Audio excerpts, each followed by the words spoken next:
Buenos días, mi nombre es Ana María Leguízamo, soy médico gastroenterólogo de la Pontificia Universidad Javeriana, coordinador de la Clínica de Enfermedad Inflamatoria Intestinal del Hospital Universitario San Ignacio, y hoy para mí es un placer compartir con ustedes una presentación que nos va a dar la doctora Linda Navarrete, fellow de segundo año del programa de reumatología de la Universidad Javeriana, al respecto de enfermedad inflamatoria intestinal, abordando varios de los aspectos interesantes y relevantes en el diagnóstico. Linda, bienvenida.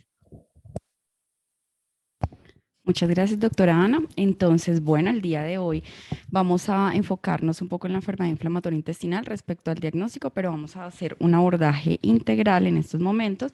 El marco teórico, lo que vamos a tratar, entonces, conocer qué es la enfermedad inflamatoria intestinal, cuál es su epidemiología, el cuadro clínico en el cual podemos vernos enfrentados ante un paciente, el diagnóstico y unos scores validados.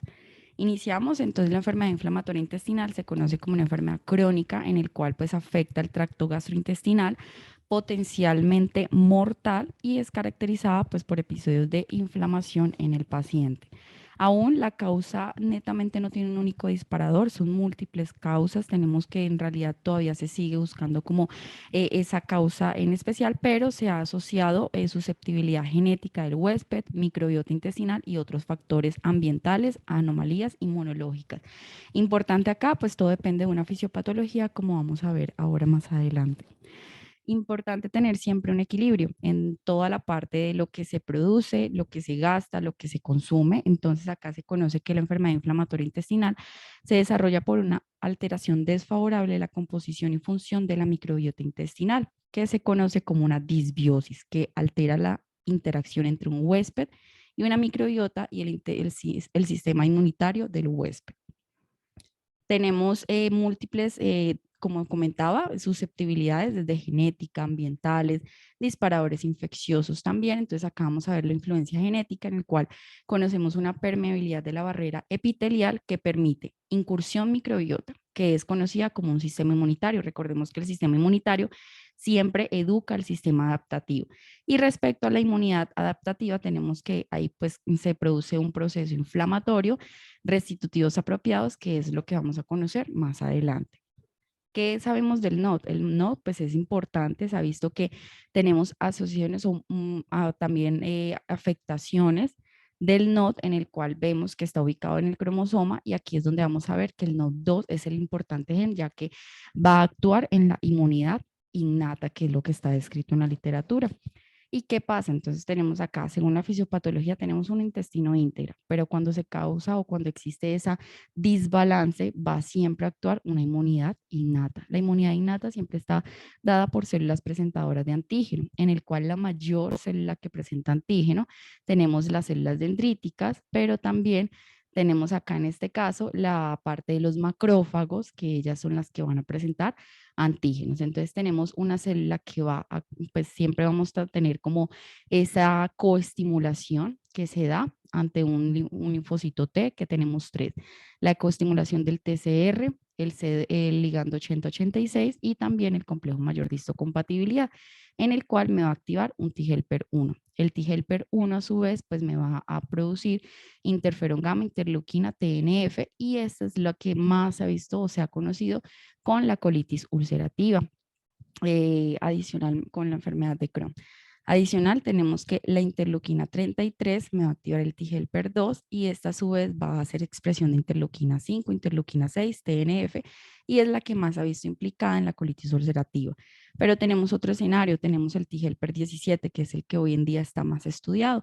Tenemos que este T-helper 17 una vez pues un macrófago le presenta el antígeno, va a haber expresión de interleuquina 17A, interleuquina 17 AF, interleuquina 22, y es la que se ha visto o se ha relacionado con la colitis ulcerativa y con la enfermedad de Crohn. Entonces recordemos que todo parte de una base de una inmunidad innata que va a educar o a activar una inmunidad adaptativa. Por eso se conoce que la enfermedad inflamatoria intestinal tiene más predominio de una enfermedad autoinflamatoria por expresión de interleuquinas que autoinmune. Entonces acá tenemos nuevamente una susceptibilidad genética, factores medioambientales, infecciones, tabaquismos, estrés, antecedentes quirúrgicos, que me va a causar una alteración en la microbiota. Adicionalmente me va a dañar como esa arquitectura, me va a producir una interrupción en la flora o en la parte intestinal y me va a producir una alteración del sistema inmune con expresión de interleuquinas. Adicionalmente, se han visto asociados factores ambientales, todo lo que conocemos respecto a la mala alimentación o el consumo de alimentos ultraprocesados. Entonces, pues acá tenemos que tener en cuenta el desbalance que se puede producir en ello. Y adicionalmente, el desarrollo de una defensa del huésped. Como vemos, pues todo lo que consumimos va a tener un impacto en nuestra salud. Entonces, acá es importante que eso es lo que va a depender de que el huésped se defienda ante estas agresiones que podemos causar poco a poco. ¿Qué sabemos de la epidemiología? Antes se conocía que era una enfermedad de países industrializados, antes era solamente de Medio Oriente, pero hoy en día, ya con todo el advenimiento, con todas las novedades, sabemos que en Asia también se conoce y pues se tiene una data importante de pacientes con enfermedad inflamatoria intestinal, América del Sur también, en las últimas 2 décadas.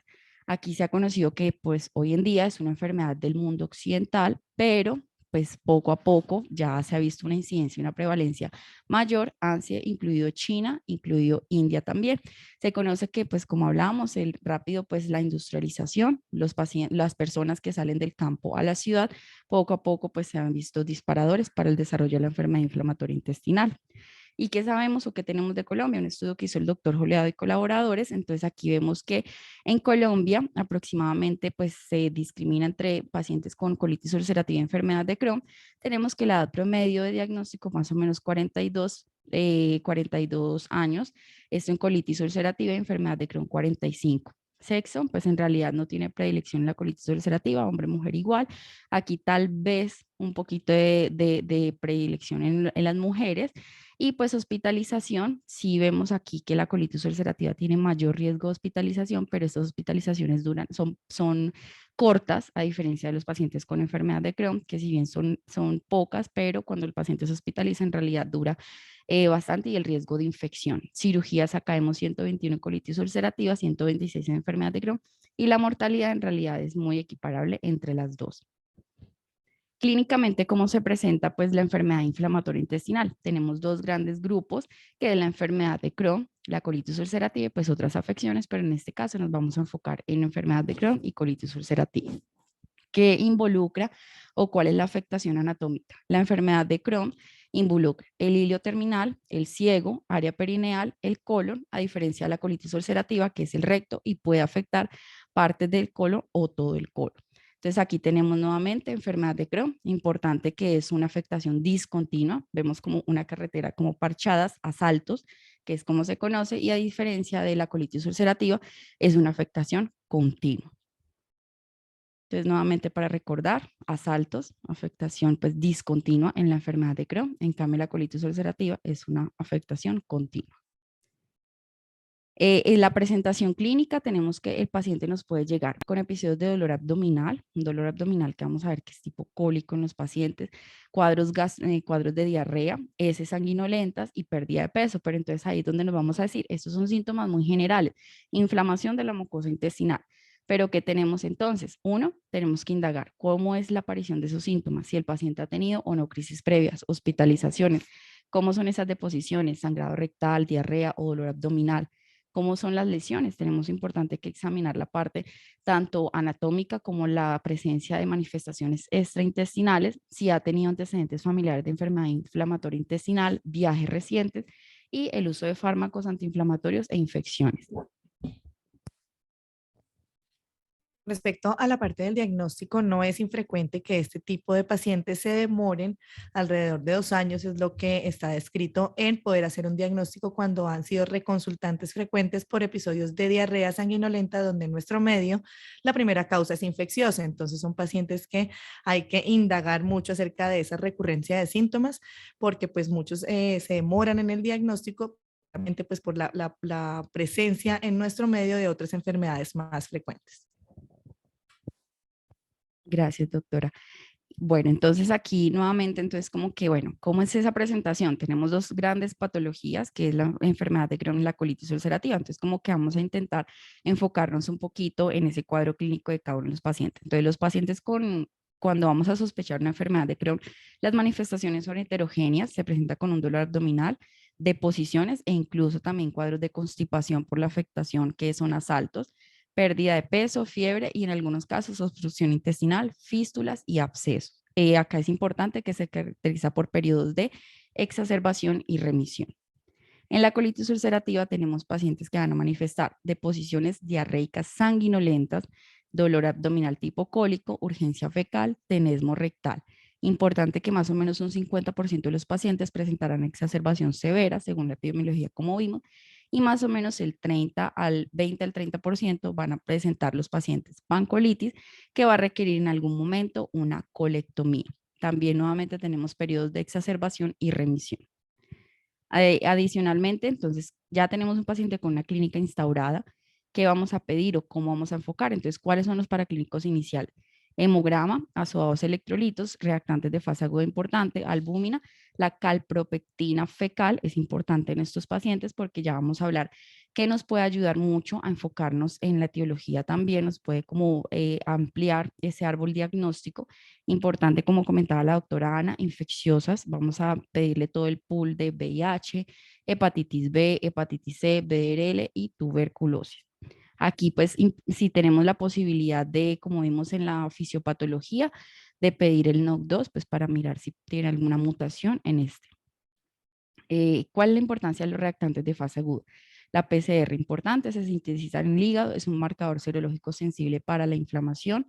Durante la inflamación aguda, la PCR puede elevar sus valores, pero importante, esa elevación en realidad no es elevación marcada, porque pues si nos habla una elevación más de 25, hay que y estamos obligados a descartarle cuadro infeccioso. En este caso, cuando estamos hablando de una enfermedad inflamatoria intestinal, la elevación de la PCR son elevaciones máximas de 2.3 miligramos litro con una sensibilidad del 100% y una especificidad del 67% que se ha visto en los estudios. Y pues aquí, ojo, no me va a distinguir entre una enfermedad de Crohn y una colitis, solamente me está diciendo que el paciente está debutando con un cuadro de una enfermedad inflamatoria intestinal.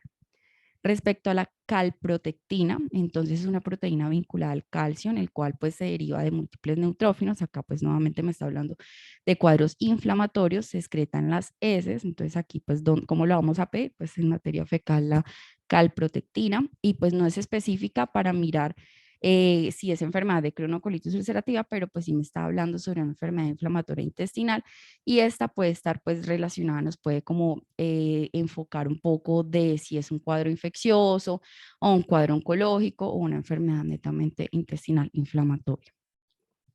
Aquí tenemos que nos sirve para el diagnóstico diferencial de un síndrome intestino irritable o una enfermedad inflamatoria intestinal con una sensibilidad de 84% y especificidad del 96%, y pues me va a discriminar entre estas dos patologías, capaz de predecir también recaídas. Por ende, pues vamos a ver más adelante que en el diagnóstico se solicita esta calprotectina porque me va a mirar si el paciente está en remisión o en recaída, dependiendo del el inicio del valor en el que pues llega mi paciente y los seguimientos que le voy a hacer. Útil para la monitorización y pues obviamente para ver la remisión.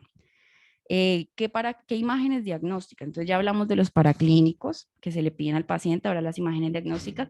Tenemos una inicial que es la radiografía, entonces no tiene el mejor rendimiento en realidad, pero pues como sabemos, dependiendo de donde nos encontremos, podemos ayudarnos con una radiografía.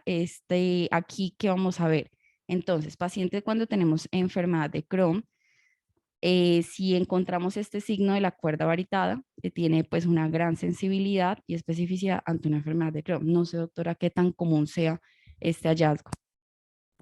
La solicitud de imágenes principalmente para, pues en enfermedad de Crohn, teniendo en cuenta que ellos tienen más compromiso de intestino delgado, digamos que para la colitis ulcerativa es más fácil el abordaje endoscópico, pero en el caso de la enfermedad de Crohn sí intentamos documentar compromiso de intestino delgado. Entonces ahora el signo de la cuerda que se pueden ver en imágenes varietadas como la radiografía, si bien no es la primera imagen ni nuestra imagen de elección, pues nos permite ver esos casos que supone que hay tramos del tubo digestivo normales con tramos del tubo digestivo inflamados, y esa discontinuidad es la que nos orienta más hacia una enfermedad de Crohn. Listo, doctora, muchas gracias. Y en la colitis ulcerativa, entonces vemos que es como el signo del bate, es lo que describe. No sé qué tan frecuente en realidad podemos encontrarlo. Cuando hay esos cuadros de inflamación, pues puede documentarse. Como les mencioné, pues no es el estudio que nosotros más pidamos en colitis ulcerativa, pero pues dentro de las revisiones que hay es una de las alternativas diagnósticas, aunque pues para colitis ulcerativa pues sí sigue siendo en este momento el estándar de diagnóstico y de seguimiento la imagen endoscópica. Listo, doctora. Bueno, entonces, hablando de imágenes endoscópicas, tenemos la ileocolostomía, ileocolonoscopia, disculpen, por acá, en el cual me va a mirar, no solamente me va a servir como diagnóstico, sino para determinar la extensión de la enfermedad. El ultrasonido en realidad pues no tiene muy buen rendimiento y tenemos también un examen que es la enteroresonancia nuclear magnética, que sí tiene buen rendimiento, me sirve para mirar tanto diagnóstico, extensión, y pues en comparado con la TAC, en realidad pues no requiere la parte pues contraste, la parte de irradiación pues mayor, entonces aquí es como la diferencia grande, pero si de pronto no tenemos la enterorresonancia nuclear magnética, pues nos iríamos con el enteroTAC, que es lo que está descrito también, y como les comentaba, pues se prefiere siempre la enterorresonancia para evitar esa exposición a radiación, y pues obviamente esto requiere un protocolo, es un poquito más engorroso tanto para el paciente, entonces pues depende de lo que tengamos en el momento. Ya aquí para hablar de otros exámenes, como comentaba la doctora Ana, tenemos los exámenes radiológicos contrastados de Convario, pero pues acá es si definitivamente no tengo los anteriores o si hay una sospecha, podemos pedir también la cápsula endoscópica. Teniendo en cuenta que la enfermedad de Crohn tiene un compromiso, digamos, de predilección por el intestino delgado, la cápsula endoscópica es un buen marcador para determinar si hay actividad en la mucosa. Sin embargo, para poder pedir una cápsula endoscópica y teniendo en cuenta que uno de los fenotipos que tiene la enfermedad es la enfermedad estenosante, sí debe ir antecedido de un estudio imagenológico. De nuestra preferencia, la enterorresonancia que nos demuestre si hay o no estenosis para saber que la cápsula pues no va a tener una retención que amerite después un manejo quirúrgico para poderla extraer. Entonces, esta siempre va antecedida de un estudio imagenológico. Gracias, doctora. Bueno, y ya tenemos pues la parte invasiva, mirar acá la parte de biopsias. Entonces, ¿qué tenemos o qué debemos? Son múltiples biopsias, en realidad no es un solo fragmento porque queda corto el patólogo también. Entonces, y como comentaba la doctora Ana, la enfermedad de Crohn tiene pues asaltos, o sea, tiene varios compromisos, entonces es importante mínimo unos 6 segmentos. ¿Y cuáles son esos segmentos que están descritos?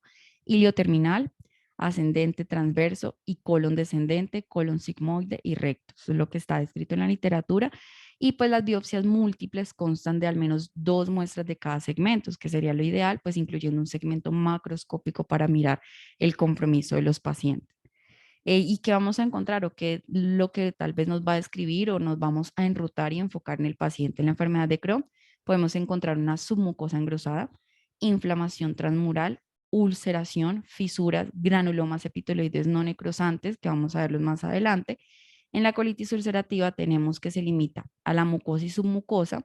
Van a encontrar o se va a encontrar una, o nos van a describir una mucosa hiperémica, ulcerada y hemorrágica, criptitis y abscesos en criptas y unos pólipos o pseudopólipos que vamos a ver cómo le vamos a hacer el seguimiento a los pacientes. Entonces aquí vemos en la histología de la enfermedad de Crohn, tenemos un granuloma en esta parte y este granuloma pues es una granuloma epiteloide no necrosante. Y los pacientes con unos hallazgos de colitis ulcerativa tenemos acá un absceso críptico que es como la luz que se puede ver y pues todo esto es un infiltrado de polimorfonucleares. ¿Qué diferencias grandes? Que me pareció como esta imagen muy didáctica, dependiendo de la afectación. Entonces, si tenemos afectación o lesión de la mucosa, entonces, ¿cómo vamos como podernos enrutar en el paciente? La colitis, ambas pueden producir eritema, pero quien más tiene afectación con eritema es la colitis ulcerativa. El patrón vascular está más presente en la colitis ulcerativa, al igual que la granularidad y frialdad. El patrón empedrado, que es un hallazgo que nos pueden reportar, es más de la enfermedad de Crohn. pseudopólipos en ambas está presente, pero miren, entonces úlceras aftosa, como vemos la enfermedad de Crohn, es una enfermedad a saltos, afecta todo el tracto gastrointestinal, entonces está presente en la enfermedad de Crohn las úlceras aftosas, las úlceras superficiales predominio de enfermedad de Crohn, al igual que las profundas. Estenosis puede estar en ambas, pero tiene más predilección en la enfermedad de Crohn y los puentes de mucosos en ambos. La distribución de las lesiones, como comentábamos al inicio, compromiso rectal, se ve más que todo en la colitis ulcerativa, al igual que un compromiso continuo y simétrico, a diferencia del Crohn, que es discontinuo y a saltos. Compromiso en parches es más de la enfermedad de Crohn. Áreas respetadas, pues quien respeta más la parte, en este caso es la colitis ulcerativa, la enfermedad de Crohn nuevamente, es a saltos. Y úlceras ciliares es predominio de enfermedad de Crohn. En Colombia, ¿cómo es esa distribución? Vemos que pues la distribución general, pero vemos acá en Colombia que tenemos una distribución de la parte digestiva superior. Entonces acá en enfermedad de Crohn, un 46% es compromiso ileal, un 31% es compromiso ileocolónico, un 20% es colónico. Y en la colitis ulcerativa tenemos un 33.5 es extensa, 35.7 es compromiso izquierdo y 30.7 es proctocolitis. No se da aquí en el Hospital San Ignacio como esos hallazgos. Nuestra distribución para enfermedad de Crohn y para colitis ulcerativa es muy similar a la reportada en Colombia. De hecho, esto varía un poquito con respecto a las estadísticas mundiales, donde pues el compromiso colónico en el resto del mundo, en países donde hay más alta prevalencia, es casi el 10%, es un poco más bajo que el que nosotros encontramos. Para la colitis ulcerativa encuentran que es más frecuente encontrar el compromiso distal, proctitis al 30% de los pacientes. Nosotros aquí, en particular en el hospital, nuestros pacientes tienen compromiso, están entre proctitis y compromiso izquierdo, alrededor del 50% de los pacientes y el otro 50% es una colitis extensa. Perfecto, doctora. Bueno, y ahora vamos a hablar, son muchos, doctora, en realidad son bastante la parte de los índices colono, pues ya la doctora nos dirá como cuál es el principal que tenemos que tener en cuenta. Entonces acá están muchos índices y adicionalmente las variables endoscópicas, cada uno de sus fortalezas y debilidades y pues ya ahorita vamos a tener como los tips con cuáles nos vamos a guiar nosotros. Entonces tenemos la parte de True Love y WIT en el cual pues la definición todavía falta tener como estandarizado, es friabilidad, exudado y sangrado, que es lo que tal vez podemos encontrar en los hallazgos endoscópicos, fácil de calcular, pero pues debilidad no valora úlceras en realidad y pues no es fácil discriminar como esa frialdad leve, moderada, severa o la evaluación también del sangrado en estos casos. El otro índice es el de Powell, en el cual pues me mira como un sangrado, bien sea mucosa no hemorrágica versus hemorrágica, en realidad fortalezas a describir todavía están ahí pendientes y pues únicamente me evalúa el sangrado. Entonces ahí quedamos un poquito como cojo en esa parte. El Suderlam, en el cual pues me mira frialdad, exudación, sangrado espontáneo en los hallazgos endoscópicos, fortalezas a la fecha están pendientes y no me valora úlceras. Entonces acá pues estamos como un poquito cojos en esta parte. El otro que tenemos es el subpuntaje endoscópico de Clínica de Mayo, que sí tiene buenas variables endoscópicas, eritema, patrón vascular, friabilidad, erosiones, úlceras, sangrados. Importante que es fácil de calcular, están ya pues validados ensayos clínicos y aquí la debilidad es que tal vez no precisa la discriminación entre una friabilidad leve y moderada. Con respecto, estos son puntajes de severidad endoscópica, digamos que nosotros utilizamos como dos tipos de puntajes, unos que nos van a dar la severidad clínica y otra endoscópica, porque no siempre al inicio de una crisis o en el diagnóstico tenemos la posibilidad de determinar la clasificación endoscópica. Para nosotros es mucho más fácil utilizar la de Mayo, que pues ahí como lo describes tiene bastantes fortalezas y una de esas es que es muy fácil de usar, nos permite hacer como una comparación no solamente de la parte clínica, sino de esa severidad endoscópica y nos la clasifica para podernos guiar por metas más adelante en la respuesta al tratamiento. Entonces, pues para nosotros sigue siendo pues la escala de Mayo como la más utilizada. Listo, doctora. Y en este caso, no sé si tenemos también otros hallazgos ahí, otras clinimetrías. Hay comparaciones que hacen entre la escala de Mayo del U6, digamos, con las dos principales. El True-Love-Witz es una escala que se utiliza más en el contexto de severidad clínica determinada por paraclínicos y algunas mediciones que se hacen al examen físico, pero para las endoscópicas entre el U6 y el Mayo, ambas tienen muy buenas características operativas para discriminar un paciente que tiene una recaída grave de una pues que tiene una recaída leve. Entonces, pero pues el Mayo sigue siendo más simplificado que el U6, por lo tanto más fácil de usar en la práctica. Listo. Y en este caso tenemos el 6, no sé si, o el Rugged. En estas ambas escalas contemplan la presencia de estenosis, contemplan la presencia de ulceraciones y qué porcentaje del órgano examinado está comprometido por esas alteraciones. Entonces hace una discriminación entre el ilion, en si hay compromiso colónico el ciego, el transverso, el izquierdo y el sigmoide para cuando hay compromiso colónico, y hace una sumatoria de esos hallazgos para poder establecer si hay actividad leve, moderada o severa.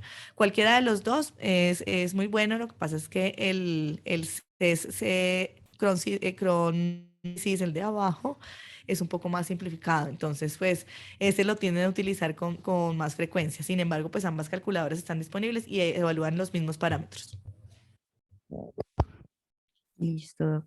Bueno, entonces ya con toda la parte de clínica de nuestro paciente, para clínicos a solicitar las imágenes y lo que nos comentaba ahorita la doctora, toda la parte de pues los hallazgos y la estratificación, las variables que vamos a solicitar, tenemos y vamos a mirar cómo es esa estratificación de riesgo. Entonces, los pacientes con enfermedad de Crohn suelen ser diagnosticados antes de los 40 años, que fue lo que vimos en la epidemiología.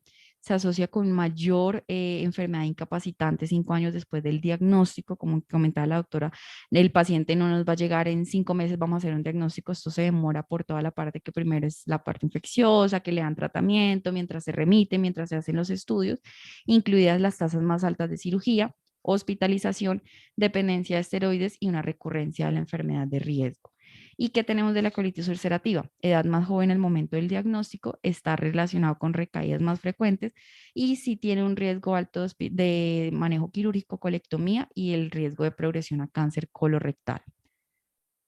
¿Cuáles son los factores o sí, las variables que se han descrito como mal pronóstico en la enfermedad de Crohn? Tenemos uno, la localización. Si es una localización ileal aislada o ileocolónica, el compromiso digestivo superior grave o extenso del intestino delgado, lesiones perianales, compromiso rectal grave, úlceras profundas en las colonoscopia, resecciones quirúrgicas intestinales, comportamiento estenosante, como nos comentaba la doctora, pues este patrón puede ser muy estenosante en los pacientes, requerimiento de esteroides al diagnóstico, el diagnóstico si es un paciente con menos de 30 años, esto es un factor de mal pronóstico y que pues esté con tabaquismo actual. No sé, doctora, si hay algo más descrito en la literatura. Perfecto. Y pues la estratificación de riesgo como tal en la enfermedad inflamatoria intestinal, como vemos, la edad del diagnóstico, vimos 40, 45 años, pero entonces, ¿qué pasa con esos pacientes de la tercera edad? ¿Qué se ha descrito? Entonces, pacientes de la tercera edad, más o menos de 60 a 65 años, tiene una evidencia tal vez un poquito como contradictoria al pronóstico, pues vemos uno, la edad, y lo otro, estos pacientes se cree que tienen menos hospitalizaciones y pues menos uso, o sea, requieren menos usos de terapias inmunomoduladoras y en realidad el paciente puede entrar en un periodo de remisión más fácil si se diagnostica después de los 60 años, que es lo que está descrito en la literatura, pero pues hoy en día vemos que esta enfermedad es muy variable, entonces no es que sea así como tan a la literatura lo que está escrito. Entonces, para resumir, importante que tenemos hasta el momento, un paciente que va a tener en la enfermedad de Crohn una inflamación transmural, como vemos cómo se daña esa arquitectura, cómo toda la pared del intestino puede estar afectada desde una mucosa, submucosa, muscular y serosa, adicionalmente. Pero entonces, ¿qué pasa en la colitis ulcerativa? En la colitis va a haber una inflamación más superficial, como vemos, pero sí va a haber formación de úlceras. La afectación más que todo va a ser es en la mucosa, la submucosa y la muscular la va a respetar, pero sí va a haber unos abscesos crípticos y la formación de úlceras, que es lo que está descrito. Entonces, pues, Doc, hasta aquí quedamos en la parte de todo el diagnóstico. No sé qué más podamos resumir aquí. Perfecto, muy buena revisión. Pues tener en cuenta que hay que pensar en la enfermedad, si bien no sigue siendo tan frecuente en nuestro medio, sí afecta ya y hay estadísticas nacionales de la afección por la enfermedad de nuestra población, tener en cuenta que es muy incapacitante y por ese motivo pues es una causa de reconsulta frecuente en pacientes reconsultantes con esos cuadros diarreicos, sanguinolentos que vemos que no responden y que además empiezan a tener otros signos de alarma asociados, pues pensar en la enfermedad y estudiarla. Tener en cuenta la solicitud de exámenes para poder diagnosticarla, tener en cuenta que no tiene un patrón de oro para el diagnóstico, entonces es la suma de varios factores y pues que durante el tratamiento, el seguimiento, estos pacientes requieren de un abordaje intensivo y juicioso para poder lograr la remisión y pues que de esta forma no impacte tanto su calidad de vida. Muchas gracias, Linda, por la revisión. Muchas gracias, Doc. Bueno, entonces nos veremos dentro de 8 días para hablar un poquito de esas manifestaciones extradigestivas, algo de tratamiento y pues la doctora nos va, tal vez podamos tener un invitado para hablar de nutrición en estos pacientes. Claro que sí. Invitaremos pues a la nutricionista que está asociada a la clínica de enfermedad inflamatoria que tiene nuestros datos de los pacientes de acá de la clínica y las intervenciones. Muchas gracias a todos. Un feliz día.